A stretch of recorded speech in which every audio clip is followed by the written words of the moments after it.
Hi, everybody. Welcome back. We are here live with Sacha Stone. I'm going to just make sure your audio is okay there, Sacha. We had a bit of a speaker trouble here. We're waiting for the new one to come. So we're just going to mute whenever you're talking so that it doesn't get any feedback on you. Sure. But yeah, welcome back, Sacha. Great to have you back for the live today. Likewise. Thank you. Nice to see you both. We've had so many amazing comments from your episode too. People love you. They love the work that you're doing, and I think they really, really appreciate the words that you share with everybody and the way that your brazen authenticity, I think, is very much appreciated by a lot of people. So thank you, and thank you for coming back. Thank you for the kind words, and I'm very, very happy to hear that I've got solid support out there. Sometimes I think it's going in the other direction, but I think it always goes back and forth. But depends.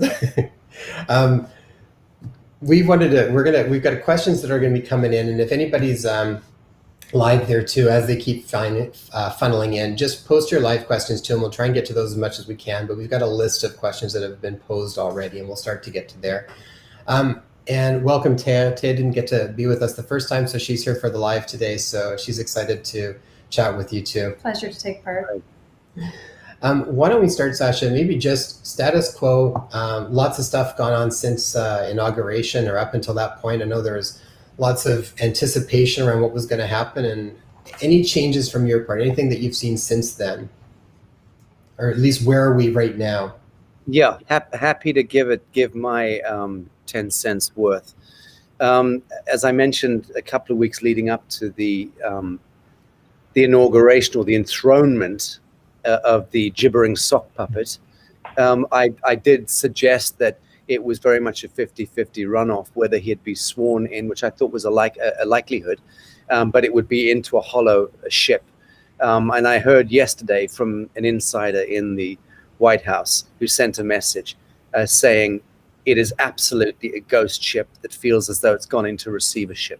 That's what this government, this presidency feels like. So I think it's safe to say that what we're witnessing, and Donald Trump, of course, left the world stage looking leaner, meaner, fitter, and more joyous than he was 4 years ago when he came in. So something is right about the alchemy of Trump, and something is very wrong with the very sinister and, dare I say it, satanic alchemy that we're watching with the characters that were surrounding Biden and the inauguration. Obviously, the entire intelligentsia and the crime cartel, the DC crime cartel, were there with the Obamas and the Clintons and the Bushes and the Pelosi's and the Schumers and the McConnells, the usual, and being sworn in, by the Supreme Court justices who themselves are endemically involved in generational corruption. So we were watching, for those of us who have any kind of eyes to see, we were observing and witnessing the end of evil empire, despite the fact that the little wizard with a small peepee behind the curtain pounding on a Wurlitzer was finally exposed when the curtain went back and the whole world is watching the enthronement and going, no way, is this for real? And then you wheel out Lady Gaga, and she's dressed up as an icon from Disney's Hunger Games.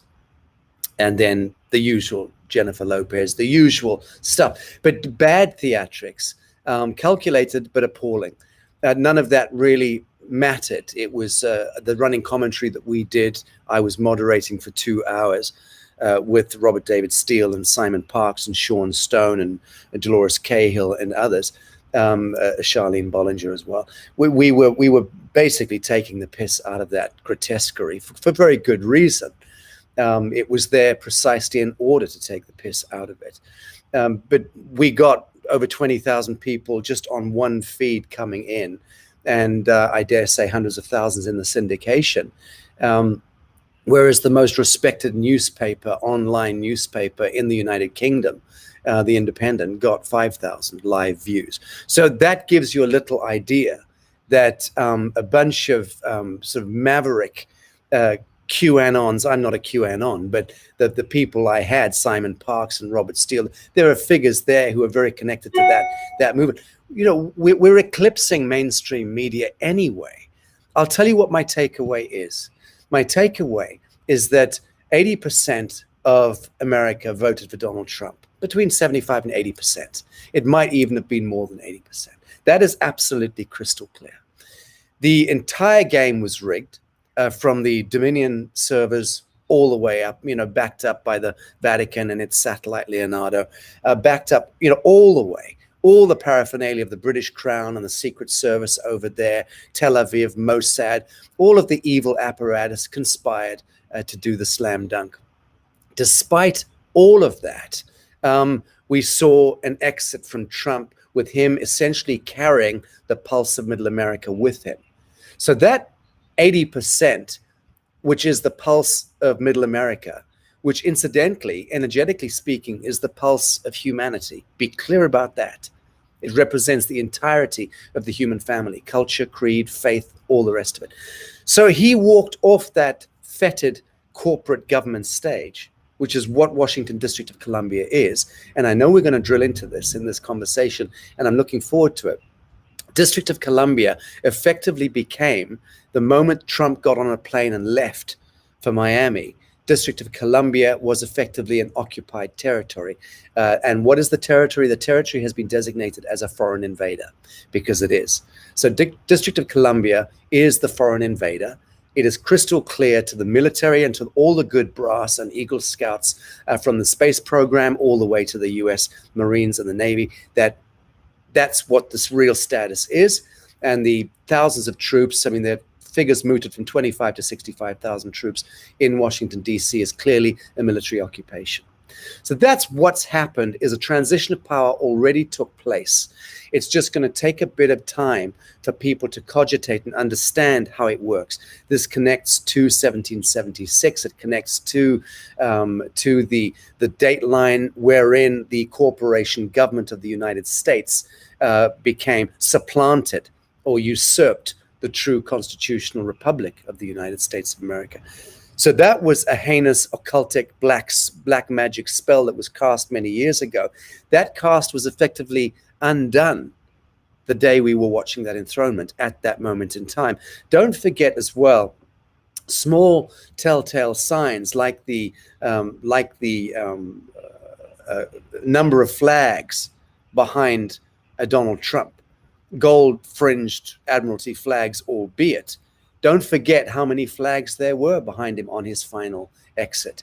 Don't forget the fact that Joseph Biden was sworn in at exactly 11 minutes to midday.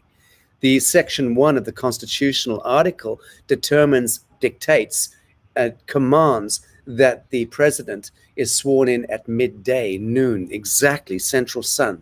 Not 1 minute before and not 1 minute after. This is enshrined, okay? This is the rule of law.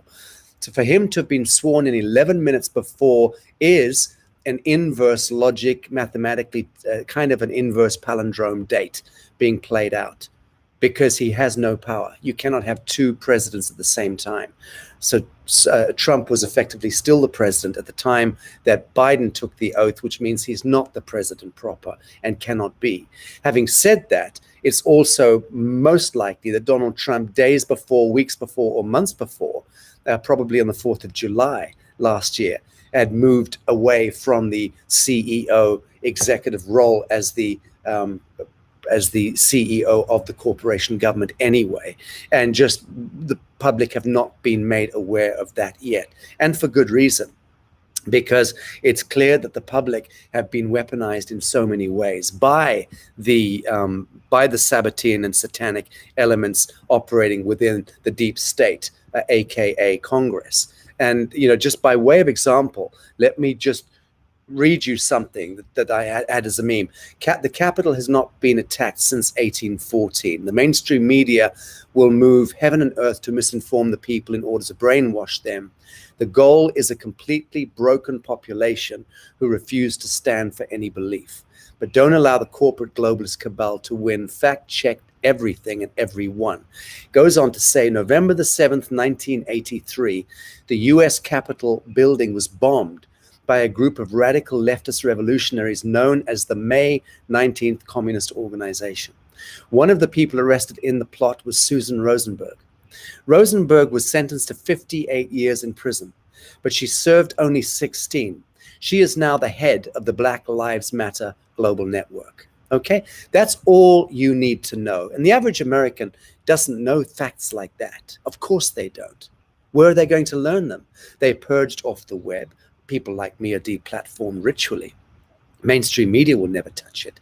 So the fact of the matter is that we've got de facto terrorist leaders running the arteries of social manipulation and consensus and manufactured a consensus in the streets of Chicago and all around the United States.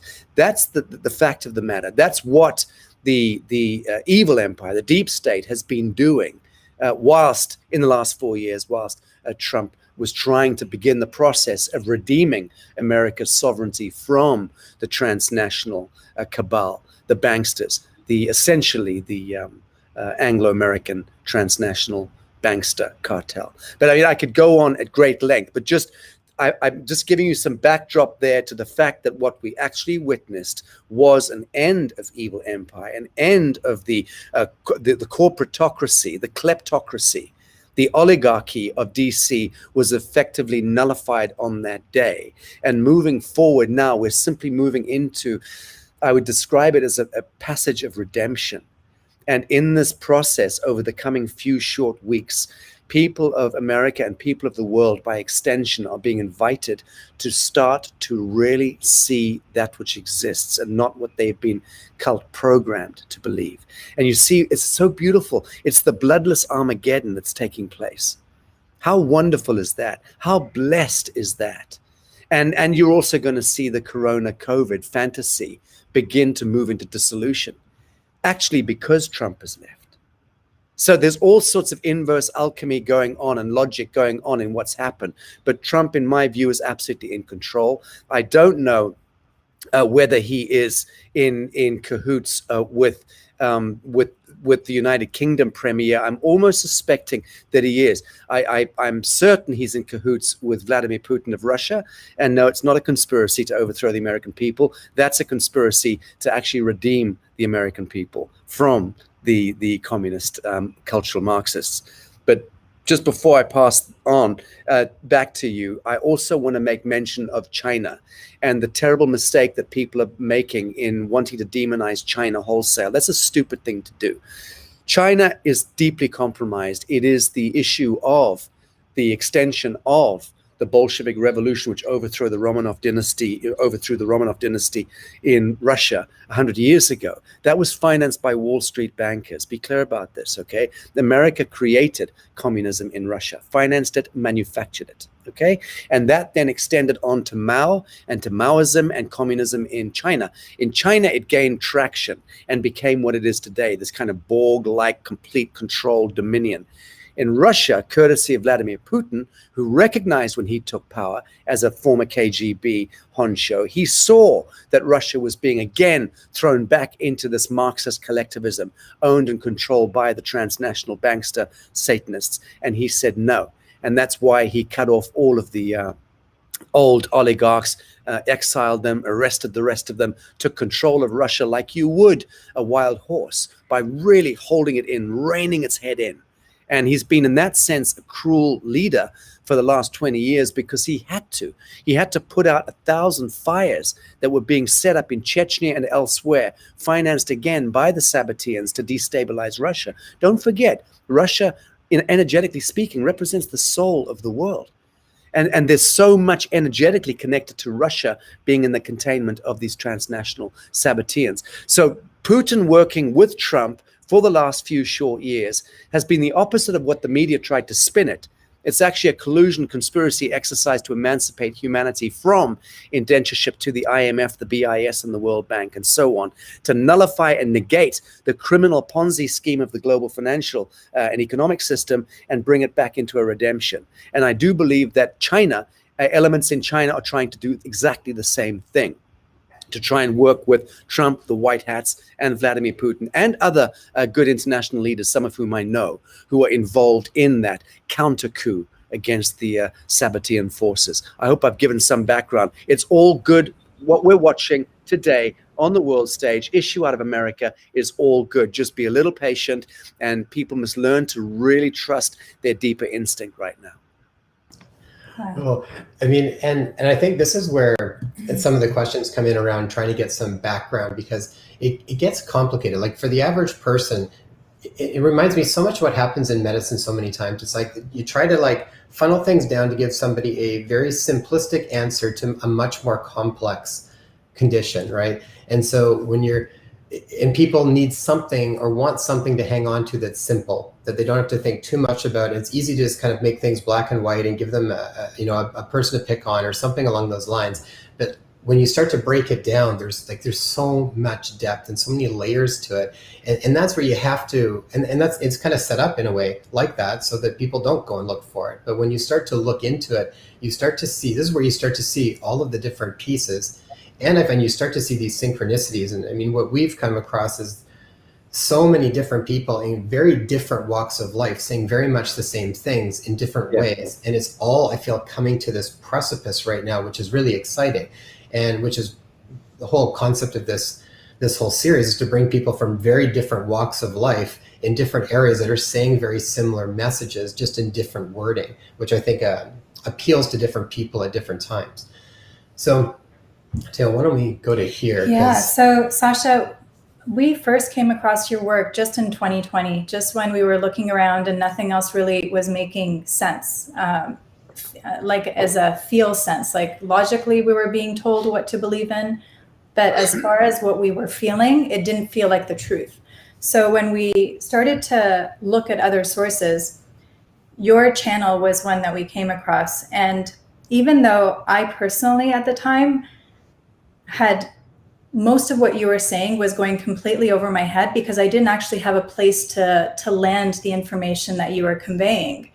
But there was an appeal. I felt like there was some truth that I wanted to understand better and to investigate more. And so I started to look at some of your other videos as well. And, there's quite a few. But looking back as we were preparing for our time together today, there was an interview that you did with Bibi Bacchus. Yeah, Bacchus. Bacchus, thank you. And I go back to it regularly, and the more I sit and work with the information that is being relayed, we have witnessed it play out within our everyday practical life. Like we bought and sold a house last year, and Jay and I, when we were in the lawyer's office finalizing the sale of our home, we were looking at each other and saying, this is absolute bullshit. Like, what we've been learning through you essentially is what we have seen being played out, and we see it as being absolutely preposterous. But to break it down, can you speak to us a little bit about, we'll go back to birth certificate. So you give birth, a mother gives birth, and you have a 30-day period to go and get a birth certificate for your child, to apply for one. What does that exactly mean, and what are we doing? So let me be even more reductive than that, because I think it's going to help to speak in the universal and generic terms of what happens to the average citizen in the average country in the world, not just Canada or Australia or England or France or America.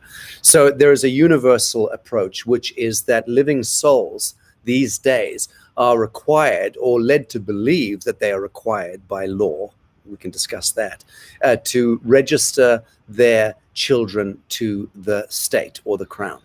We are all led to believe that we're required to register the births and the marriages and the deaths, of ourselves. What an insane proposition.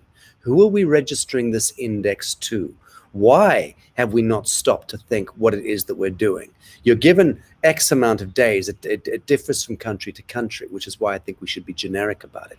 But yes, essentially, the child is birthed through the birth canal of the mothers into the hands of the doc chief, the doctor at the dock, who is receiving the child. The child is chattel, is goods at this point. It is trademarked, patented, copyrighted goods, essentially, by the time the creature is turned into a certificate of live birth and have its foot put on, or its handprint put onto a piece of paper, and its mother dutifully signs, and its father dutifully signs. So mummy then goes back home with the infant. Okay, essentially the infant has now been put into her care.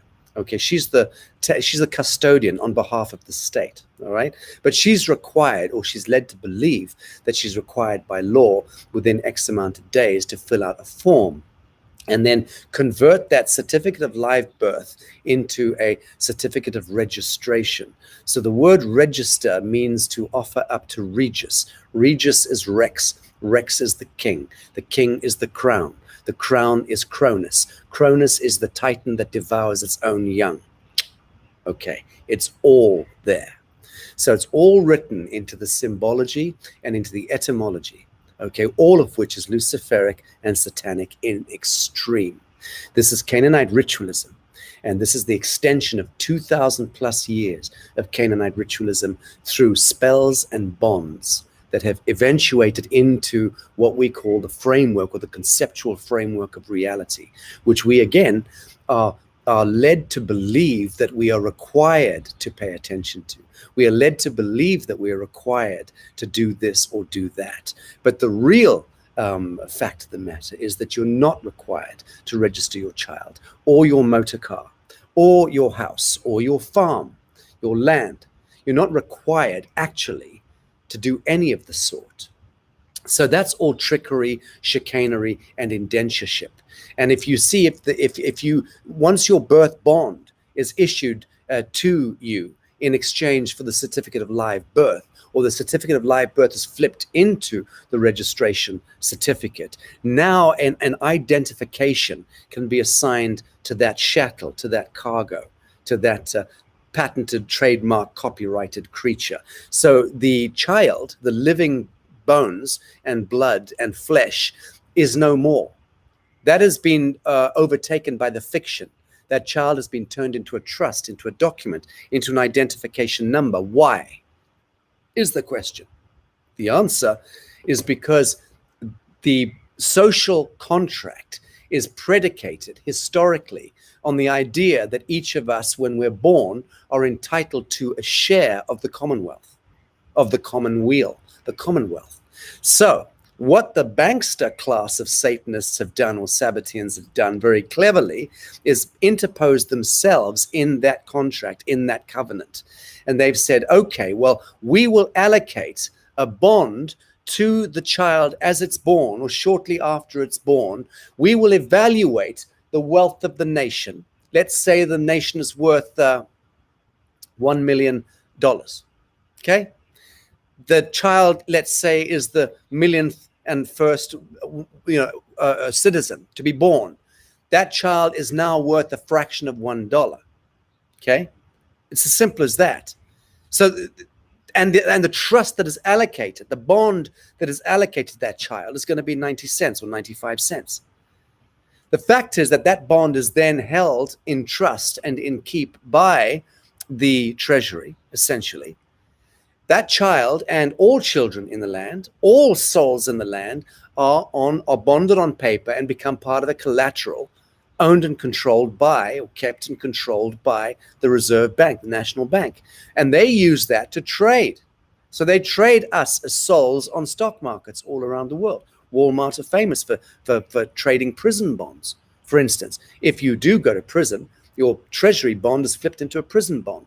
It's actually worth more money, because now you're a ward of the state as an adult, you're being looked after. They can allocate a charge of $3,000 a day to feed you and look after you and watch over you and make sure you don't escape as a prisoner. So now the state, the crown, is making $3,000 a day off every prisoner, minimum. It's a lot more than that, more than likely by now. These are old figures. But get where this takes us. By the time you're a 40 or 50-year-old adult, you are worth tens of millions of dollars, your bond. Your birth bond has accumulated, necessarily. But you're never told that. So when you go to the bank to take out a mortgage or take out a loan, the bank simply receives your signature on that form. They do a credit check on you. They receive your signature, and you fill out the form in all block black capital letters, which is you declaring yourself as the trust, effectively. because your trust is your name in block black capital letters. And you ask them for a loan of $1,000. The bank simply contacts the Treasury and says, old Muggins has come in this morning asking for $1,000 of their own money out of their own trust account. Could you give us $1,000, please? US Treasury goes, yeah, all right, bang. Don't forget us on the deal. They send $1,000 to your friendly bank. Okay? Your banker lends you your own money plus interest, fleecing you. Okay? And they divvy up the spoils. So that essentially is what is happening to hundreds of millions, billions of souls on Earth. Our governments are privately owned corporations that are backed up by the collateral of the living souls who've been turned into fictions. We are dead souls. There is a satanic ritual and a ritual humiliation that goes on behind all of that. Okay. Why do you think the government and its enforcement arm of racketeering thugs invariably, and I'm not having a go at police, a lot of good police out there, but be clear that police and military have been set up historically in order to be the protection for those that echelon, to protect them ultimately, which is why a protest is only a protest so long as it's written into the business model, after which they start to put stun guns and tasers in your face and, you know, water cannons and all the rest of it. So be clear, all governments is successful mafia. A government, by distinction, is a successful mafiosi, a group of racketeering interests that conspire and collude against the living souls in that territory and thwart them every step of the way, dream spell them every step of the way, cult program them, and more importantly, penalize them. Penalize them as often as possible. That's the ritual humiliation. To be penalized, to constantly be tripping over statutes and ordinances and regulations and laws and bylaws and rules, dreamt up not by elected officials, but by technocrats and bureaucrats. So the legislators and the judiciary and the executives in government are all part of the same conspiracy of grotesque fraud and treason and extortion and kidnap when it comes to imprisonment. You don't put someone in prison for not being able to pay a penalty or a fine. They're already discharging the money against your birth bond. So the police love filling out reports and getting you to sign them on the street, because every time you write your signature and fill out your name in block black capital letters and then you sign, the policeman is that kind, and the traffic attendant is that kind, that they will actually fill out your name for you in block black capital letters once you've given them your name, and they'll fill it out for you in block black capital. They want to make it an easy transaction. Then they tell you that you need to sign it. No, you must sign it. They'll threaten you, and then you sign it. Now, the minute you've signed it, you've bonded it. You've bonded it, and they can now securitize your signature, which they do. Goes back to the department, finds its way back to the Treasury, and they've made money off you every single time, more or less. You write your name in block black capital letters and sign a piece of paper. It is securitized and monetized behind your back. Okay. So every time you take out a loan, it's your own money being lent to you. Every time they give you $300,000 to purchase a house and they're going to charge you $500,000 with the mortgage over 20 odd years, it is your own money that they're extending to you. Okay. And it gets a lot more complex than that. So all mortgages are fraud. All bank loans are fraud. All credit cards are fraud. All student loans are fraud. Abject fraud. More than that, they are treason most high. There you have it. Sacha, do you think that members of the corporation, so whether it be police or government officials, are they aware of this? Or are they yes, moving through this mindlessly? No. I've sat down with multiple world leaders. So over 21 years now, it's my 22nd year doing what I'm doing in diplomacy and moving amongst leadership at different levels. And I can tell you absolutely that not all, by a long chalk, not all, but I'd suggest in the G20 countries, in the most powerful countries on earth, the ones that are the determiners of the fate of humankind, and in the Security Council, and the ones that control the central kind of banking interests and the parent corporation, they absolutely know. Yes, they do. Yes, Sacha, they do. But the problem is that the good guys who get brought into office on a popular vote, let's say, are an outsider, like Donald Trump was. They were outsiders who were factored into the political game. No one thought for a second that Trump would get in 4 years ago. So when it did happen, it really upset the apple cart hugely. And the point is that then gives them time, the deep state and the parent corporation globally, using the utility of the mainstream media, which is one of their weapons, to be able to conspire and create a scenario, even if it's grotesque fraud in broad daylight, like ballot fraud, like we've just witnessed in the United States. Doesn't matter. Even though that they know that you know that they know that you know that they are frauds. It doesn't matter, because they've weaponized all the organs of government, the Electoral College, the US Supreme Court, Congress, both parties, and the media, of course, carrying the narrative. So you and screw the 80% of the population who voted for someone else. So that's how diabolical and corrupted Babylon 2.0 has become today. Absolutely endemically corrupt. Sacha, I just want to bring up a question or a comment that came up here, because this is something that I find comes up a lot, and I'd like to get your point of view, and I'd like to share my point of view on this as well. But one of the chats came up from Wolfie Wolf, and he just said it's dangerous to focus on the Cabal. It gives them strength. I was reading it. I was just reading that same one. I was so wanted to answer to it. Can I? Yeah. So let's read it just so that. So it's dangerous to focus on the Cabal. It gives them strength. It's beneficial to focus on passion, forgiveness, and what makes you happy. I want to get your feedback on this, but this is something I've gone back and forth with a lot over the years. And what helped me a lot around this was when I actually really understood what we had talked about last time around David Hawkins' work with levels of consciousness. If you are getting caught up in feeling like depressed about it, and you're speaking about the Cabal in that sort of a way, and ruminating on it and lamenting on it and getting stuck in these lower fields of consciousness, then I think that can be destructive.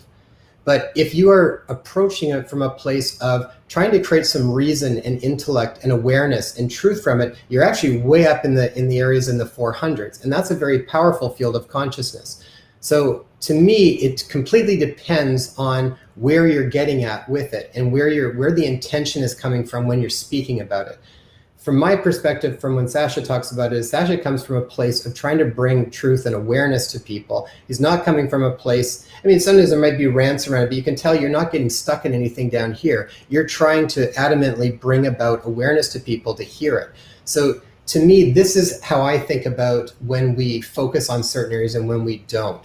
So I'd like you to sort of take your point of view from that.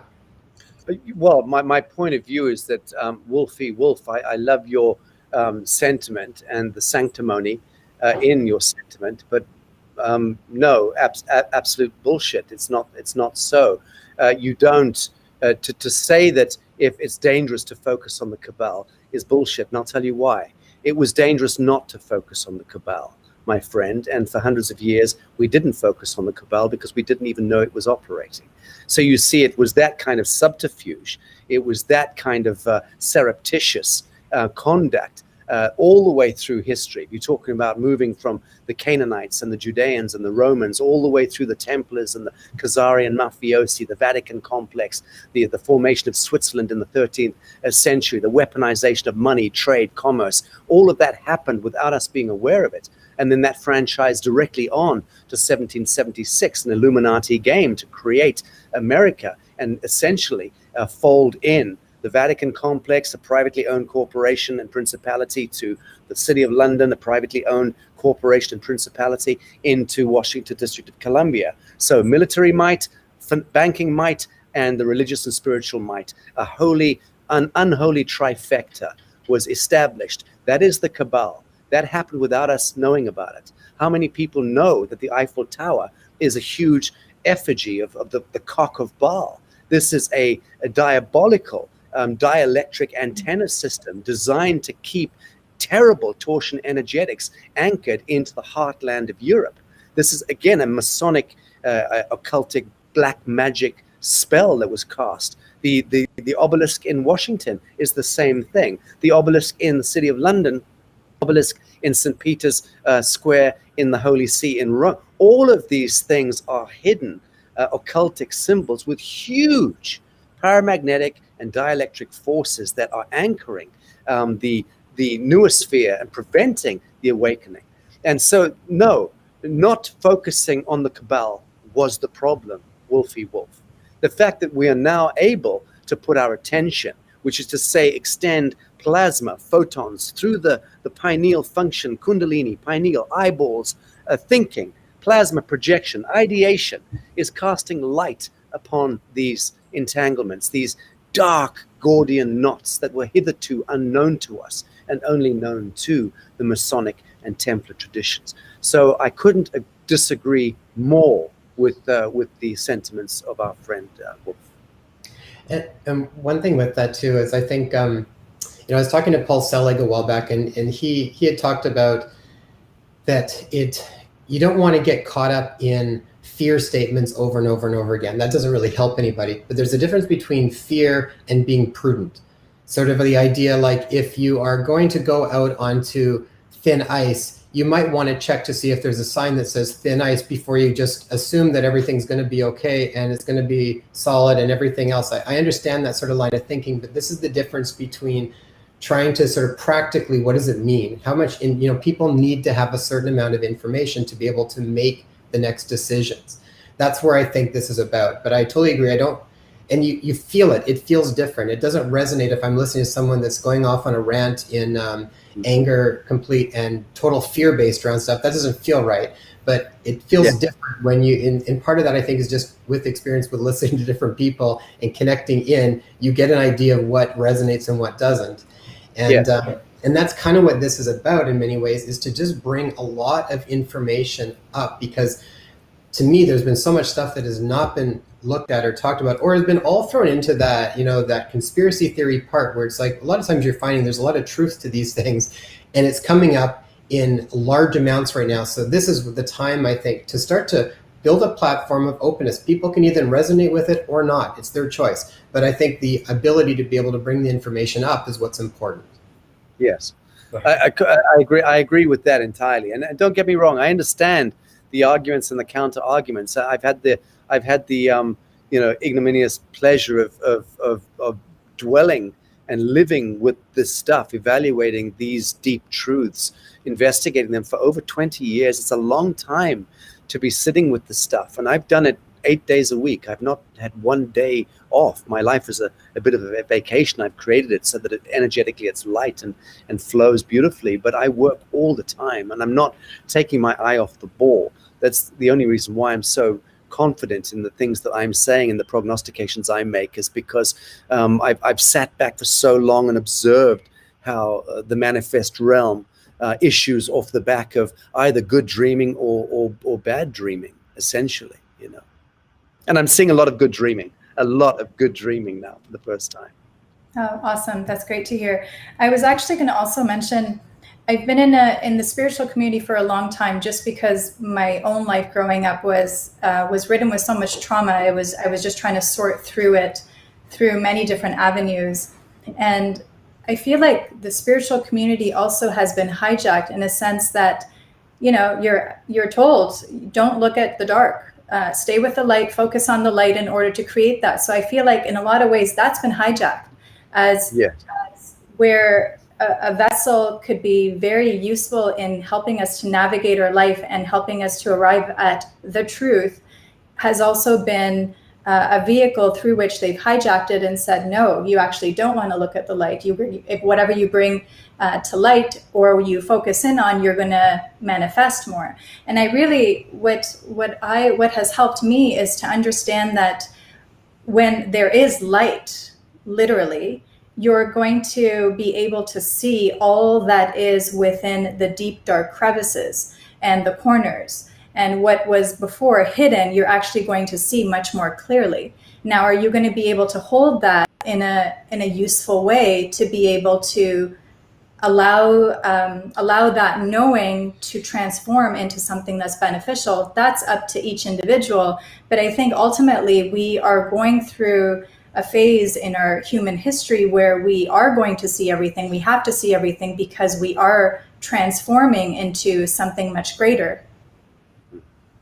Yes. There's, I think, a slight distinction between transformation and transmutation. So I think the emphasis should be on the transmutation, not the transformation, because it's not about form as it is a mutation, a complete, because we're moving into transcendence, essentially. So what we know is that the field of expression that is the reality hologram that we inhabit is made up of oscillation of vibratory frequencies, of tones, sounds, essentially, which then manifest into colors and into the discrete geometry of atoms and so-called atoms and quarks and leptons and a whole kind of conspiracy of isness that then makes up things. And then you've got chemistry emerges off the back of that, the building blocks of reality, and then cells and molecules and bioforms and things. And then we have stuff that we can touch and feel and see. But at the end of the day, we also know through quantum mechanics and physics that if the entire planet were to stop vibrating and the actual hard matter that is doing the vibrating were to all stop instantaneously and not create this image, this mirage of stuff, the entire planet in terms of real mass would fit on a tablespoon. That much has been pretty much worked out in mathematical terms. So it is all illusion in that sense. What is it that's driving? What is this plasma that is driving the incarnation of souls? You know, we're projecting ourselves at the soul level. We are all Christed beings in this sense. We're all avatars, projecting ourselves, beaming ourselves into this cauldron in order to participate in this orchestra of weirdness. And in this cauldron of creation, each of us are participating in the emergence of the fabric of soul is being conjured into manifestation. So every time you feel, every time you empathize, every time you project, every time you connect, truly connect, and go into conjugation and syntropy, you are essentially invoking out of the void even more creative expression, expansion. And we're all acting as anchors to lower forms of unresolved, lower forms of expression to come toward the light. You know, what's happening right now in America and this absolution, redemption cycle that we're about to move into planetarily doesn't just apply to you and me and our families and friends and our countries and our communities. It applies to the entire galaxy. Through linguistic wave genetics, we know that blood is a fractal antenna, DNA, RNA is a fractal antenna. We know that. So we know that we're beaming to different star seeds all around the universe. We are airborne. We were brought in through deep space. I mean, there are spurs that move through deep space. We know tardigrades, the smallest thing you can see under a microscope. They've got little legs and little faces. They live in space. Okay? We know that ultimately, forget all that we were taught at school. The real science, the real cosmogenesis stories are unbelievably powerful and beautiful and limitless in the imagination. The point is, how do we want to play? We're all children, products of trauma coming into this world. And that's because when we're born, we're dragged out of our mother's womb. We're subjected to to mercury lights and all sorts of synthetic molecules bombarding us in sterilized hospital rooms. We have some strange man in a white coat and some strange nurses with their faces covered up. Our mother is shrieking and screaming because we've lost the art of natural childbirth generations ago.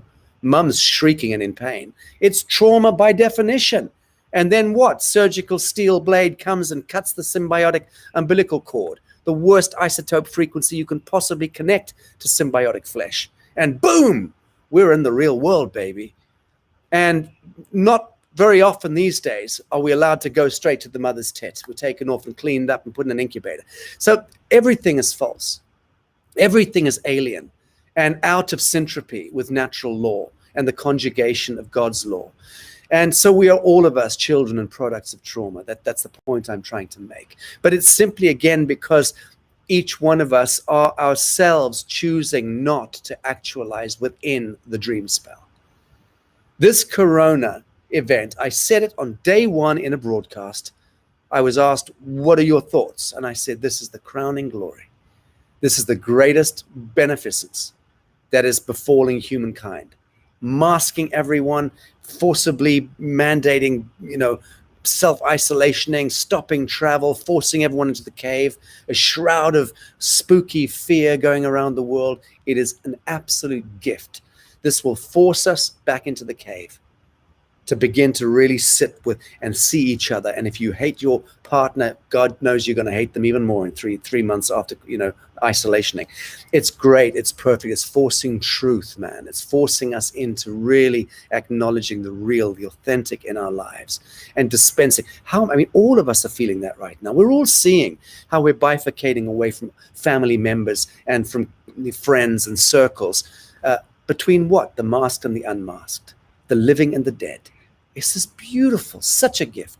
So as long as we can continue to carry that, the sacrament of the living now, the geometry of now, and move forward in grace, never seeking to cause harm, loss, or injury to another living soul, the outcome is not only assured, but it's the most beautiful outcome imaginable.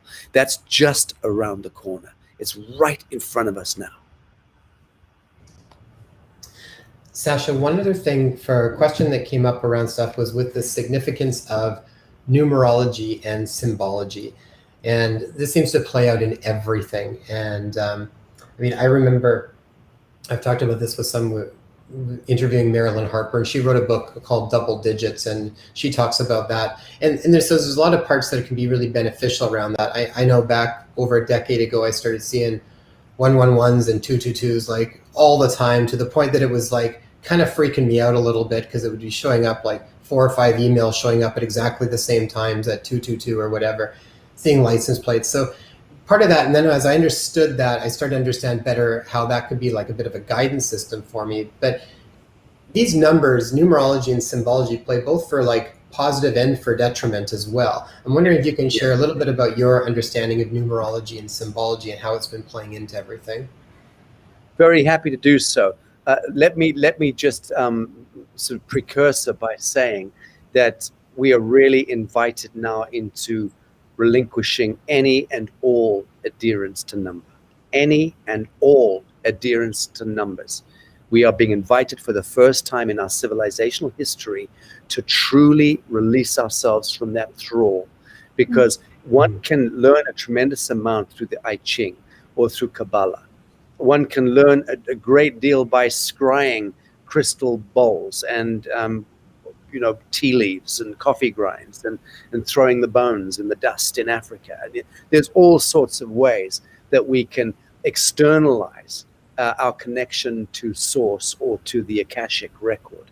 But I can tell you absolutely that the true way of doing divinations is to simply withdraw and place your attention into the mirror pool of your own being here in the now, in a still point where you have consciously disidentified from numbers, from spells, from words and bonds, because that's all part of the explicit extraneous world, which we know is Maya, illusion, deception, and all the rest of it. So I can talk at great length about numbers and about the symbology of these numbers and how they can, as you quite rightly intuited, they can be a really compelling navigation system.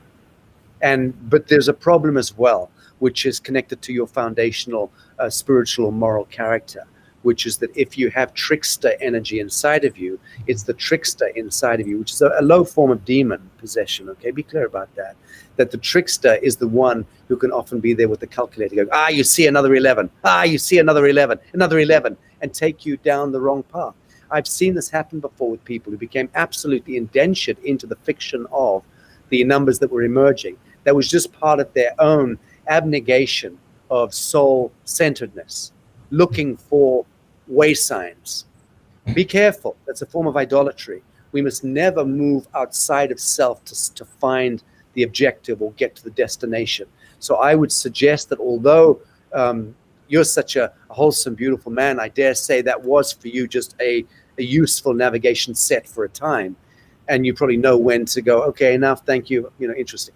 But honestly, in the main, I really recommend to all my brothers and sisters to withdraw altogether from spells and bonds. Numbers are not the way forward. If anything, they'll lead you into the technotronic labyrinth of the so-called matrix. Okay, and that can be interesting. But then why not just drop LSD and turn the lights out, and go be taken on a fractal journey with DMT or something? I don't do any of that stuff, but I do know that you can entertain yourself there in a more honest way, by actually dropping the tablet. Numbers have not served us as a civilization.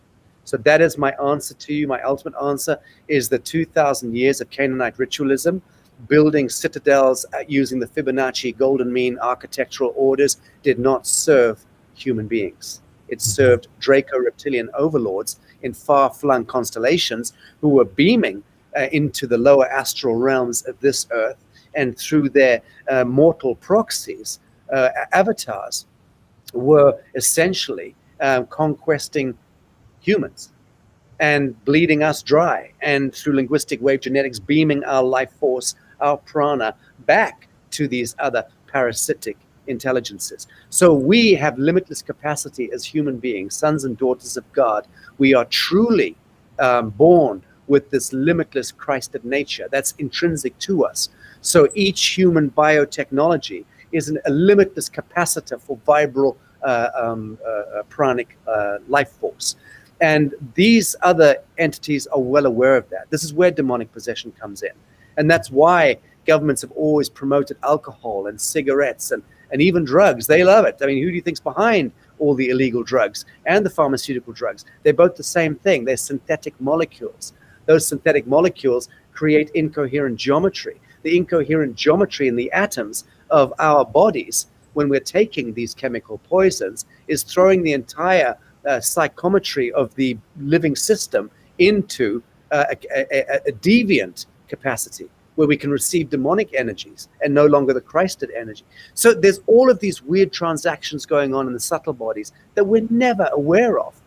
And it was essentially number that brought us here. And it's when we withdraw from spells, bonds, numbers, 1260 times signatures, tick-tock clock, lying to us and telling us that we're running out of something called time, which in and of itself doesn't even exist. Okay, a calendric system telling us that we're getting older and moving toward the grave because we're now 70 years and 10. That is a goddamn lie. And that is how we program ourselves into entropy and thereby decay and death. Any immortal species or immanent species in the galaxy knows this. They live for tens of thousands of years, as we did up until fairly recently in the cosmological clock.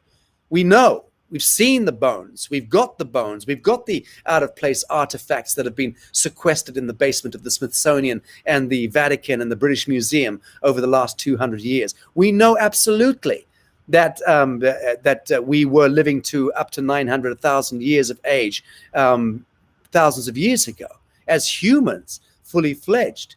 And then there was some kind of a downgrading that occurred. And that's a story we could talk about, and I could talk about how that happened, but possibly on another conversation. The point I'm making is that it's limitless. We're in a quantum reality. We can go have our conversation in any direction, and it will be the truth.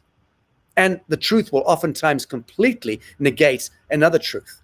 But that's part of the paradox and the conundrum of this bizarre hologram that we're living in. Mm-hmm.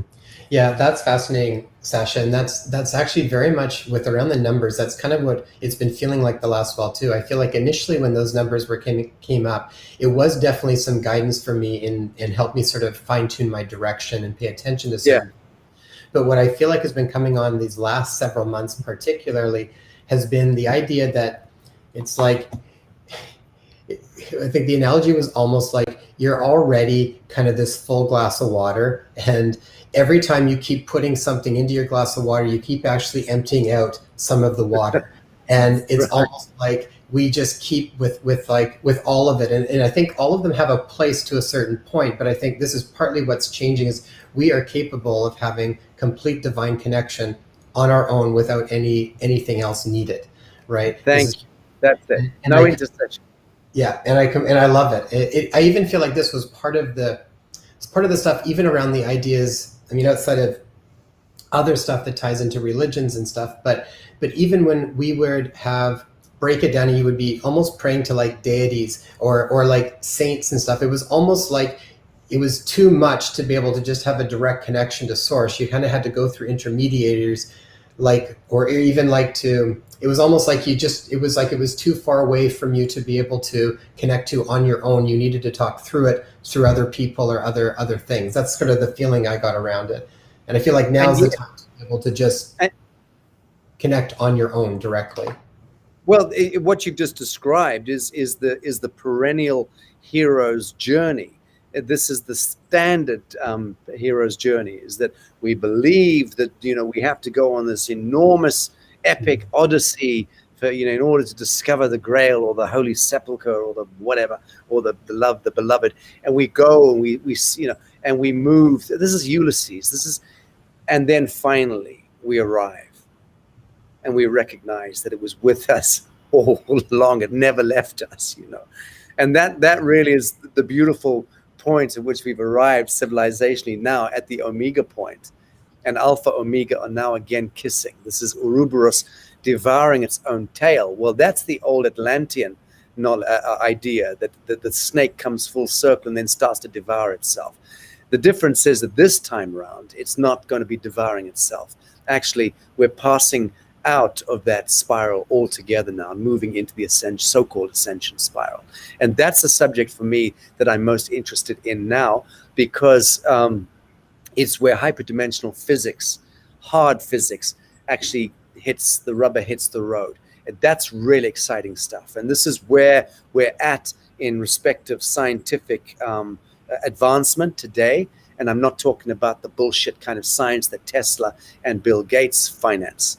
I'm talking about real science, vanguard science, a phase conjugation of being able to rebuild mitochondria, being able to fold time-space, and being able to, create replicator technologies. We've got all the capacity to do that stuff here and now today. That's my big passion, certainly in the next few short years, is working with key scientists and doctors that we are working with and helping to get those innovations to market. The first really exciting one of which I believe we'll have to market within the next 3 months. Very, very exciting stuff. But we're at that point now. Mm-hmm. And within a very short space of time, I would hazard to say within 3 years to 5 years, being able to fully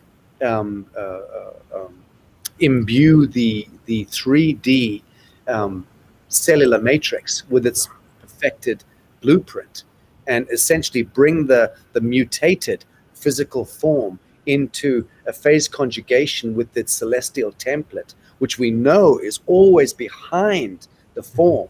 That's why a nail grows back and hair grows back and, things grow back and you get a wound and the skin heals up. It's because it's conforming. Your body is naturally moving back into coherence or phase conjugation with the innate immanent template that exists and self-exists and self-reveals constantly behind the matrices of the atoms, the cells, and the molecules. So now what if we detach the psychological false idea, luciferic idea of time, tick-tock, we're running out of time, getting older, and then the body starts to follow the mind because that's how we're predisposed. When you've arrested that and you have no adherence to time any longer or to the calendar, and all of a sudden we're moving now into the perfect geometry of just being here now, as living sons and daughters of God on the sacred living soil. And none of us are engaged in exploitation or manipulation or dominion or supremacy or, usury or parasiting off one another anymore. That's the natural order of syntropy that we are absolutely returning to at an exponential speed.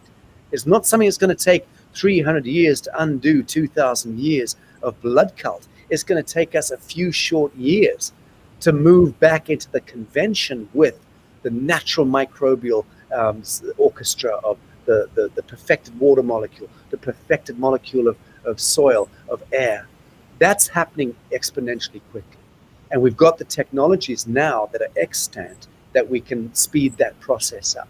But first, and this is my key point that I'm wanting to make here, first, if we want to see that heaven on earth, the patterns of perfection anchored to this earth plane, first, we have to consciously disidentify and detach from the false light constructs that we collectively are manifesting, which are essentially churches and governments.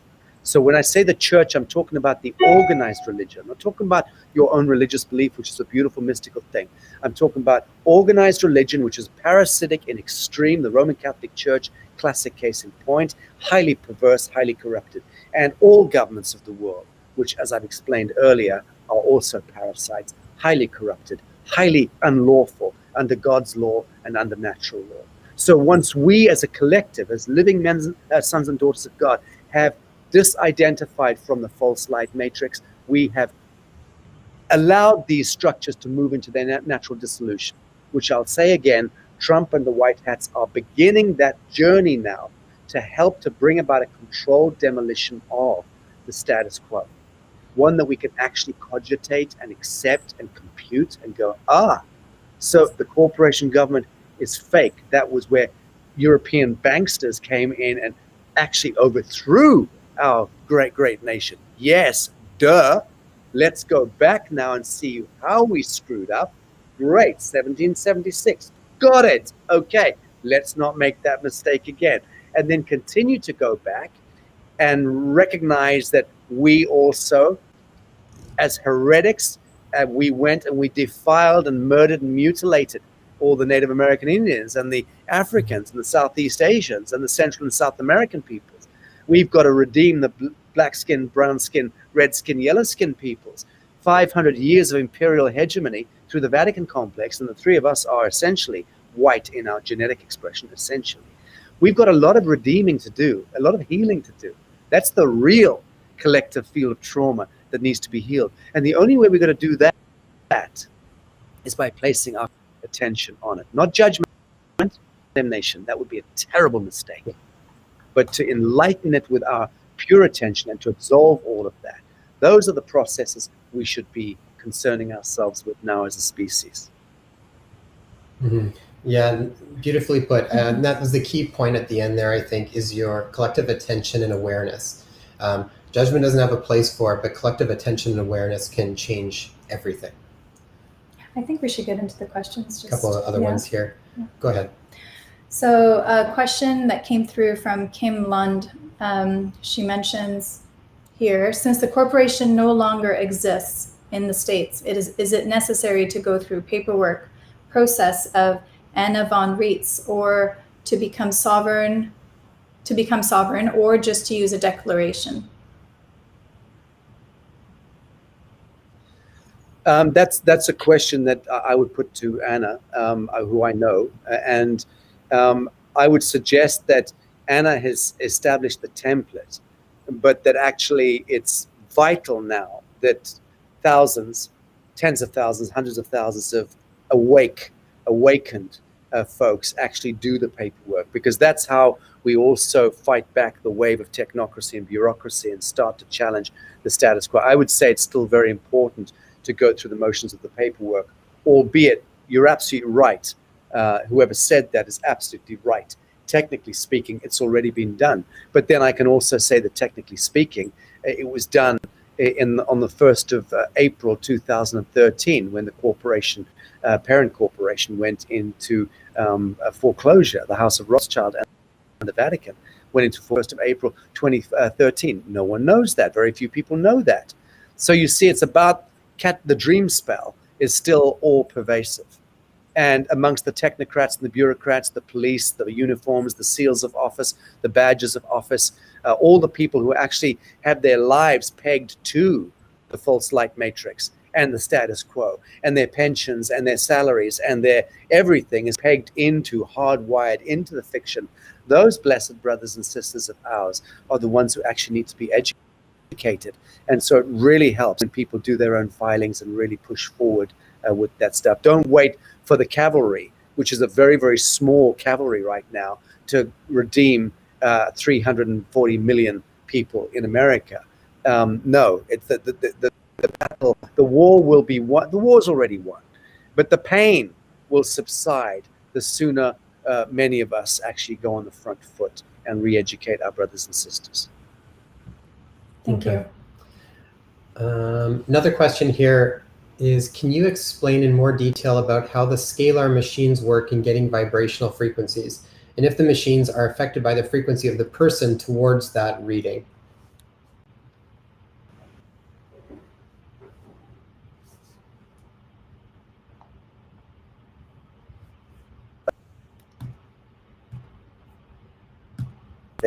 I Sorry, we lost you there for a few moments. very keyed into my. Okay, am I back? Are you hearing me now? Hello? Are you hearing me or not? Sorry, yes, Sorry, we can yes, hear you we now. can hear Oh, you I now. can't hear you. You've gone Yeah, mute. gotcha. Okay, very good. So I'm no expert in the subject. I'm hosting shows every couple of weeks on the scalar readings. I'm very connected to my own psionic intelligence, so I've got a pretty good clairvoyance and actualized psionic intelligence. I'm able to do my own divinations and readings of things pretty well. And I also read auras, which I've done since I was a toddler. So I've got my own technologies that I deploy, and I've got the water in the cells of my body are, for me, the barometer of yay or nay, always have been. When you simply apply the question that viewer has just asked to the science or art of kinesiology, observe for yourself that it works every single time, bar none. Get poison in a jar and seal the poison in the jar, and get spring water in the same jar and put those two jars and scramble them around, and then get somebody to show you muscle testing. Which jar is healthy for you? Hold the jar in your hand, put your arm out. You lose all power when the poison is in there. There is a natural fractal radiance that issues out of the poison, okay? And it's connected to the waters in your own cells, and your body goes, yuck, no thank you. Contrarily, with spring water, you've got strength, the integrity is. So that's something, a simple test that you can practice 100 times in a row, and you can see it again and again and again. Now, in the case of Alejandro and Elena, who I'm working with on the Hawkins, on their application, they don't do Hawkins approach. They've developed their own approach, but they do double-blind placebo, where they both go into separate venues. They both do readings, and only when they intersect absolutely do they then bring them forward and then do a qualifying of those numbers. And the curious thing is, if anyone saw my show last night that I had the Tantra guru, Margot Anand, actually I was at her house. She lives on the island. I went to her house to do the broadcast from there because she lived with Osho for many years, Rajni. She was very close to him. She knew him very well. And I wanted her, who didn't really this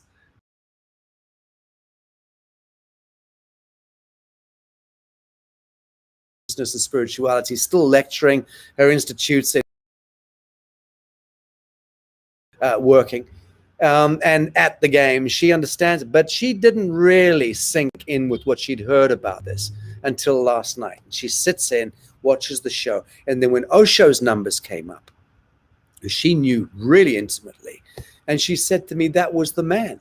Like, that was the man. Those numbers that came up describing every aspect of Osho, that was absolutely the essence of, and she was sold on it.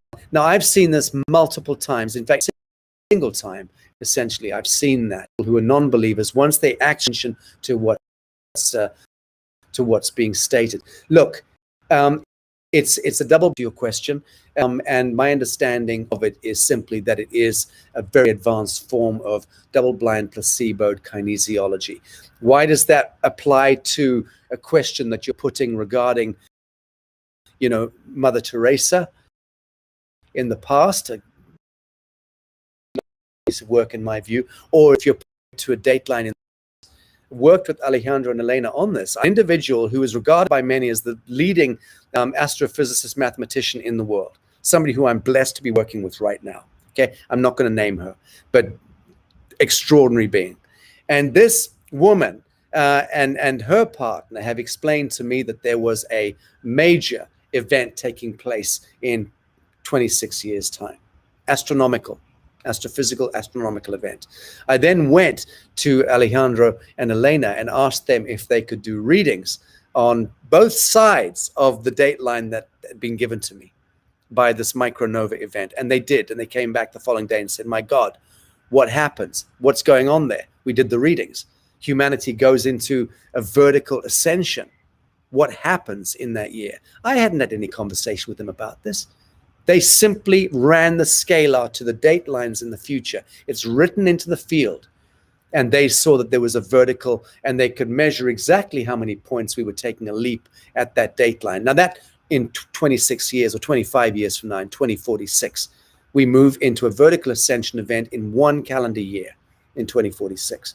And that happens to correspond with a micronova event that has been calculated with absolute precision to occur that year, when the sun lets out a UV radiance pulse that's never been seen before in the solar system, which would fry us instantly if we didn't have a Tesla shield, if we don't have a Tesla shield around the planet at that time. So, and how are we going to get a Tesla shield around the planet by that time? Morphogenesis, by enough good humans being in syntropy with supernature. Simple as that. The rest is taken care of. We don't need to worry about anything. We don't need to build a shield. It's going to be a natural revelation that occurs with the connected microbial cellular DNA of possibly 150,000 human beings only could carry the entire planet. So, there's all these kinds of things that I've been involved in to triangulate in my own mind, because I'm very keen to know the truth of these things as well before I put my name behind or put my face behind it. I'm satisfied that it's absolute, but I'm afraid I can't answer too much about the technicalities of it because I don't know it. Mm-hmm. I think that was well said. But yeah, like you had said before too, I mean, everybody can practice that themselves in some ways just by doing applied kinesiology. I think it's a really great tool. A lot of people have talked about that way back when. I used applied kinesiology in clinic for a long time, and it's just a very direct way of working with truth or not truth. That's kind of how it's described. It's really like, and it was almost from like a microscopic level. Cells are drawn towards either what is going to be pro-life or anti-life. And that's really kind of what you are looking at. And you'll get stronger, like Sacha said, you put, you can do the same thing with names. You could put the name of somebody that calibrates really low and put it near your heart, and you can even still, or hold that person in mind, and you can still have these effects. You have to be really clear though, without any agenda behind what you're testing though. So, or otherwise I think you can influence it. Yes, I'm quite sure you can, and that's why, as we advance the approach with Elena and Alejandro, we're looking to establish a faculty in the New Earth University around what they're doing. They are very, very strict about who they're going to allow to bring into that coursework, and those people would have to be people of exceptional clarity and integrity and energy purity. So, that's something we're expecting is going to expand exponentially in the days ahead. But right now it's early days. It's very much pioneering, which is why I'm loving the journey so much. That's interesting. Yeah, I'd love to hear more as you come across more of that. I find that fascinating. You go ahead. I think there was one question I'm going to look up here. It's not there. Another question here. How are you for time right now, Sacha? I'm okay. You can carry on. Okay. Further to your mention of light changes in the Vatican, can you expand on this? Is this a physical light that can be seen by the human eye, or is this more energetic light shift that is beyond the body's ability to see? Could you comment on how one would perceive this shift? Well, it's both. It is both. One is able to entrain the physical eyes to see the shift in the gradation of light. That is absolute. I know that because I've been doing it myself for many years, and I put myself into various situations where I could, in a sense, prove to myself and validate for myself that process of an upgrade in the frequency field of light. So one can train oneself to do it, but in the main, it is a subtle shift. It's the distinction between that exists in the atmosphere now, which I could describe as the fallen light of Atlantis that we're still living in, the thrall of light coding that was issued 13,000 years ago, essentially when our planet moved through the photon band at the last semi-arc of the grand precession of the equinox, and a planetary audit was done by the galactic field at that time. We failed that audit, in a sense, and that's why there was a reboot with the Great Deluge, because the consensual collective frequency of humanity and Gaia at that time spoke to the Godhead through the photon band, through that vibral frequency band that was literally like a magic wand moving through our galactic plane, and asked us, are you ready for the next evolutionary upgrade? And in the dream state. And in the dream state, we answered no. We're enjoying playing with Atlantean fire, and we're having fun exploring with these other shapes. And the cosmic mind said, fair enough, on your way. And we continued. There was a great deluge at that time, which reset the planet, wiped out most humans, kept a few of the more pure strain, and we took us another 13,000 years to evolve back to this point and relive a lot of old stories in the interim, which we did.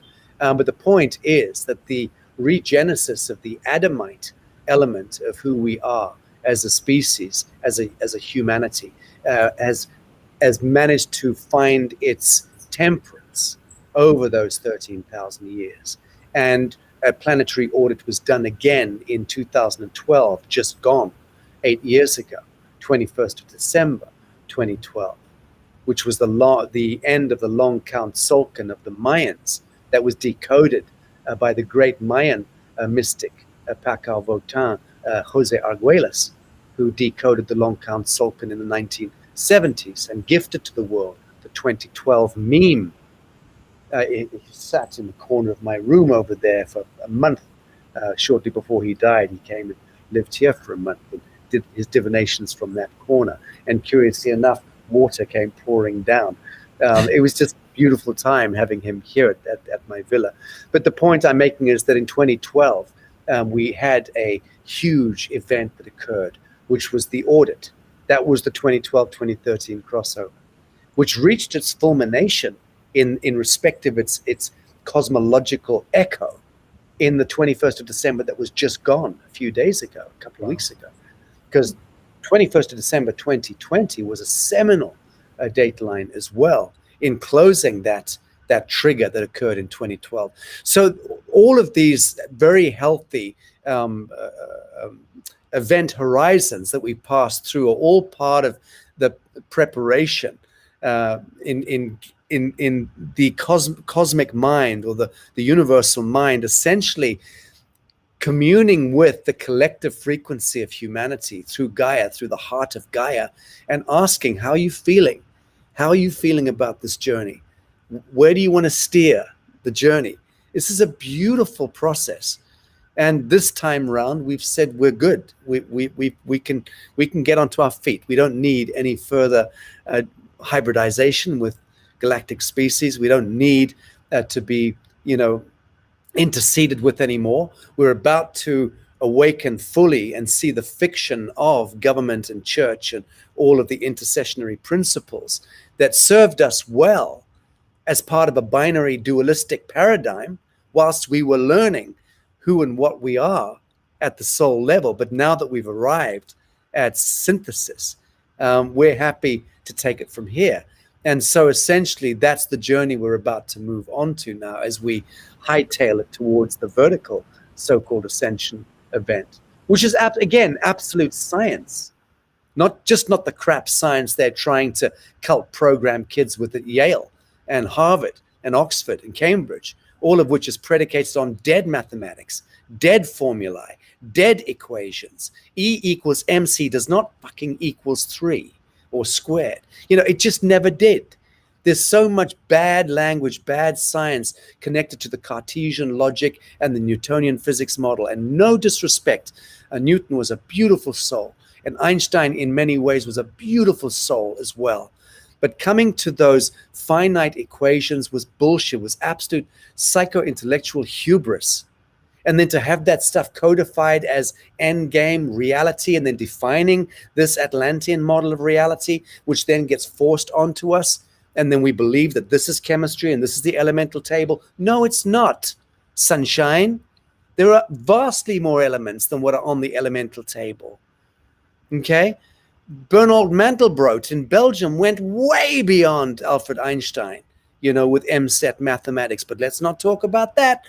You see, the point I'm making is that we must never arrive at the destination and then plant a flag in the ground and then create an enclosure.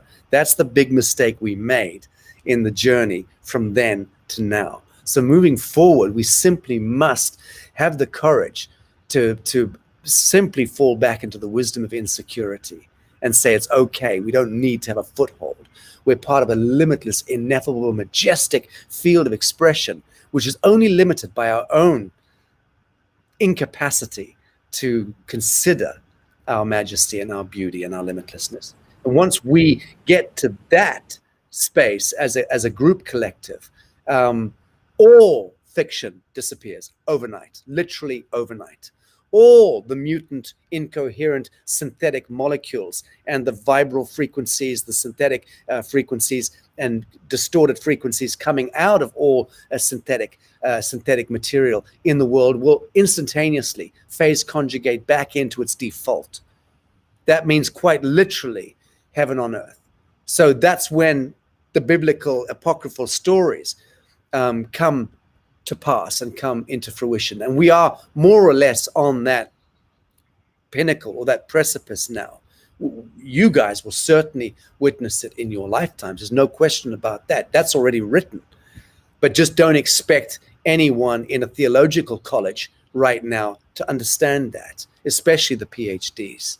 Again, I feel desperately sorry for most of my friends who were spat out of the collegiate and university system, because the degree and extent to which the cult programming was imbued in those fragile, beautiful minds is an abomination, a travesty.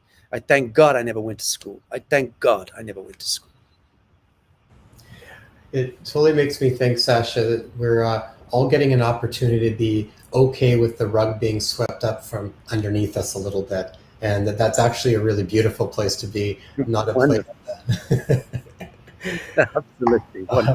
And I really feel like, too, for those of us who have had the rug pulled from underneath our feet in our, in the years past, that's actually been training for what we're going through now. And it's not so bad. It doesn't feel so bad. Okay. I wanted to ask. I heard you there. Carry on. Kara's asking here in the chat room. I just wanted to go to it. She's asking, does anyone know a good place to look into the paperwork for becoming sovereign from the U.S. corporation on an individual level?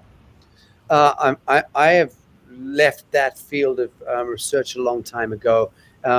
Honestly, run a couple of Google searches and then you're going to find it. Judge Anna von Reitz, I think it's Anna von Reitzinger is how she spells it, .com. Try that, ANNAVONREITZ. It should then come out on the Google thing. Go to her website. And Anna, who's a magnificent human being, I recently did a show with her, which will be available. I don't know which archive it's on of mine, but type my name and her name in. She's a remarkable woman, and I know that her website is a seminal resource. Thank Wonderful. you.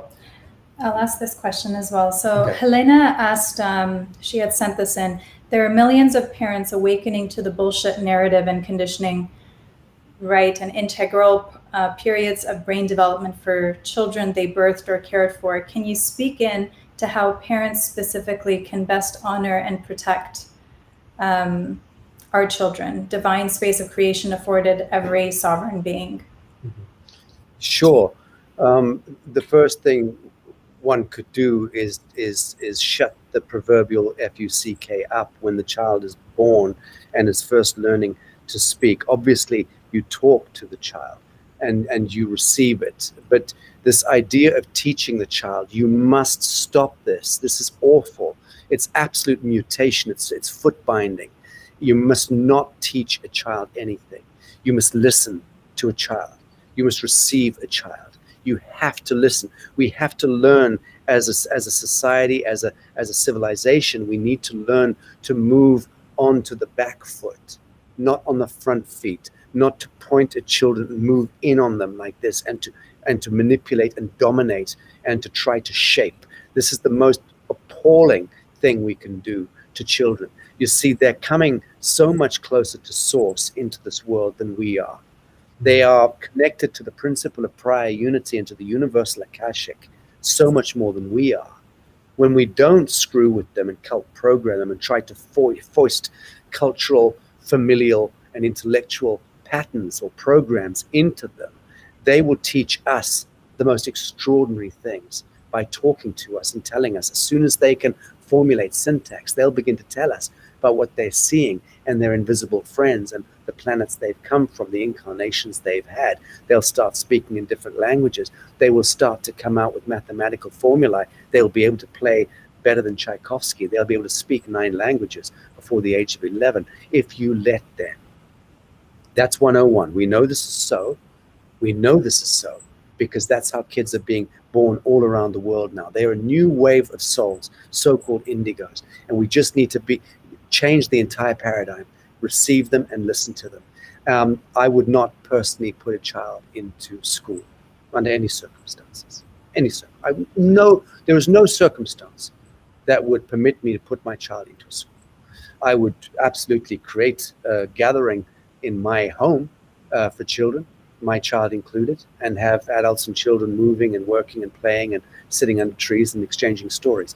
And that's the key thing. Stories, exchanging stories. That's how we ought to be teaching one another, because that's how we dream wisely. When we remember our dreams and we speak about our dreams and we see the importance of it, we start to play with different colors and symbols and ideas and archetypes and not trying to learn by rote numbers, spells and bonds, again, which only serve dead fictions like governments, corporations, banks, offices. All of that stuff is linear, binary, dualistic, entropic, satanic, Luciferian nonsense. All of it. Alpha, omega. All of it. Therefore, forget it. Blow it out like the bad witchery that it has been for 2,000 years. If your child has a predisposition toward mathematics, trust me, that child will let you know. And that child will find its way toward mathematics. But you must listen to the child. But we cannot continue this idea of first forcing a generic format onto the kids, which is invariably connected to the Fabianist agenda, Tavistock Institute, curriculums which were manufactured and installed in 1952 and 53 by the British government, franchised all around the world to teach up, down, left, right, 1, 2, 3, ABC. All of that is treacherous nonsense. So we have to walk away from old curricula and reinvent and unlearn more than learn. So that's my 10 cents on how we need to receive blessed, enlightened souls into this world to allow them to bloom with the path of least resistance. You see, that generation are going to be the ones to bring about the phase conjugation and cleansing of all the arcane spells that we are suffering from and older generations are suffering from. So it's an inversion of all that we think we know and do and be as a species, more or less, an inversion of all of that. It's like Gurdjieff, that great sage, shocking sage, who was around in the 1930s and 40s and 50s. And he said, do the opposite of everything you're taught to do, and you'll be halfway closer to success. And I think there's a tremendous, and he says, everything you're told is a lie. So do the opposite of everything you're told, and you will be halfway closer to the truth. And that more or less is an equation that will get us closer to the truth than continuing this generational Luciferic nonsense. Because we've been entrapped in that so-called matrix for an awful, awful long time. And It's our choice now. It's certainly my choice. I know I am the son of God. I know that. And there's not one iota in me that doubts that.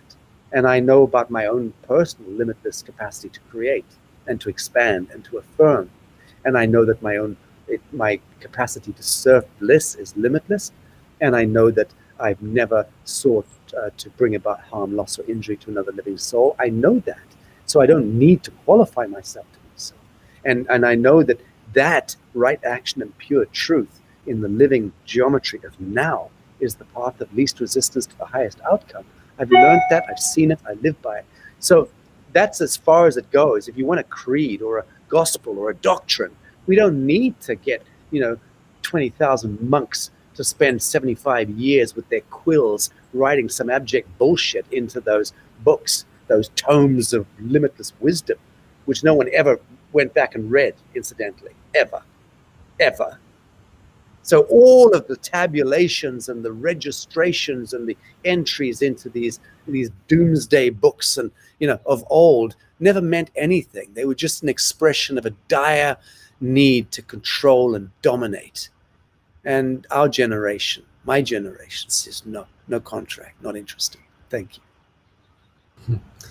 Well, and I think this is also why you see so much challenges going on with kids in the school system right now.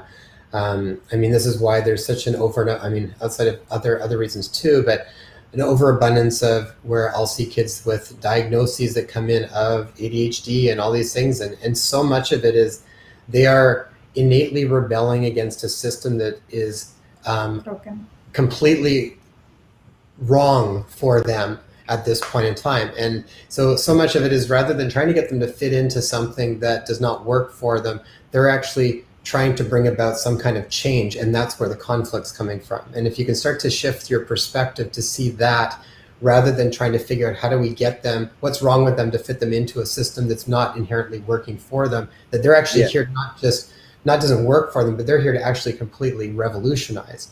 That's where the rub happens. But when people are in the society and trying to follow the rules around stuff, sometimes they stop paying attention to what the kids are actually trying to tell them. But and we know this, we've got a 3 and a 4-year-old, and so much of this is we spend as much as we can time out in nature with them. And I find, get your kids out into raw nature, and they will tell you very, very clearly what direction they want to go, what's important to them. And they tell you on their own time, and it's beautiful. It's beautiful to watch. Our 4-year-old walks up to trees now and puts her nose against trees as we walk through the forest, like she's communicating.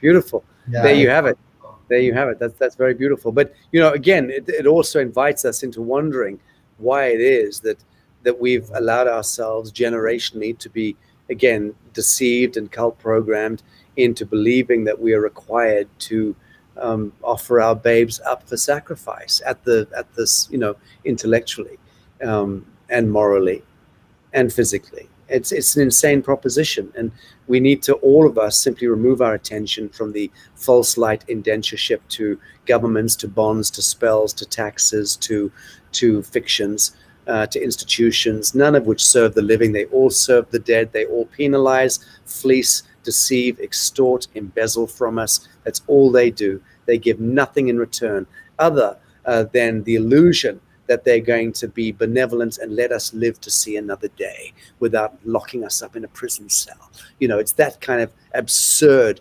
Stockholm syndrome that has got 99% of good citizens in the citadel are enthralled to Caesar out of abject fear of what Caesar might do to them should they dare to withhold the tithe, the tax, the coin. That's insane. Absolutely insane. I've not paid a tax since the 1st of August 1997, the day I stepped out of time, the day I decided I would never look at a clock again and pay any attention to 1260 time. And I begin to completely disentangle and disidentify from the myth of Cronus, because I got it in one perfect moment in time. I got it. I got the whole thing. And relinquishing oneself from the bond and the spell is everything. And I just recommend that we, all of us now, start to purpose our beautiful minds and hearts toward the true alchemy of why we came to this world, why we steered our souls into this bizarre construct on the outer fringes of the Milky Way in this strange galaxy. And there's a reason for it, and the reason was not to become indentured to Caesar again and to shuffle along and pay coin and do what we're told until we contract finally some heinous cancer from the poisons that are pumped into the water, the food, the soil, and the air by our friendly governments. So go figure. It's all a choice, and we need to actually make that decision now, individually and collectively. Mm-hmm. There's a beautiful exchange of love happening in the chat room, and one of the moms here mentioned, as a single mom, I wish I had done that more. And I will say to that, we'll say to you, awake now. I was a single mom as well. I have a 16-year-old, and while you're trying to hold one job and do many other things on the side and tend to a young one, it's not easy. So I think what's done is done. There's reason, I believe, why we choose up for certain timelines, why we choose up to go into certain circumstances within certain families. And ultimately, there's lots of richness and lessons to be learned for each and every one of us. And moving forward now, we know better, so we'll do better. Beautiful. Beautiful. Sacha, thank you so much for being a part of this again. I love talking to you. Where are you right now? Which platforms are you still allowed to be on? Where can we send people to learn more about your work and where they can follow up with you? So just be clear, my name is not spelled S-A-S-H-A, which you've got here. No problem there. But just so that when people do want to sign up to my weekly journal newsletter, because I'm now putting one out every week, and it's got the media links to all the media that I'm doing, and a timetable as well. So you can get that at sachastone.com, SACHASTONE.com. Just sign up or subscribe to that there. And once a week, I'll send, or my team will send a newsletter, and that'll have all the media links of stuff I've done and an archive, take you to the archive of films that I've made if you're interested in that stuff, some of which, as you rightly say, is connected to law, and the B.B. Backus series is really worth people looking in on that stuff. And that's the best way of staying in touch with me right now, because I've been completely deplatformed elsewhere. I think I'm still alive on Instagram, but that's it. And I think I still have a profile on LinkedIn. But having said all of that, next week I'm launching my own television channel. So, and we'll be structuring a lot more structured programming, and no one will be able to take that down because we own the infrastructure there. So we'll start to do a lot more radical broadcasting. I've been doing very radical live broadcasting, which is why I've been deplatformed, and I've been pulling in some of the world's biggest and most ferocious names and faces on those broadcasts. And that's why I'm persona non grata with Silicon Valley. But that'll change. Again, the TV channel will be accessible through sachastone.com. So that's the one place to find me.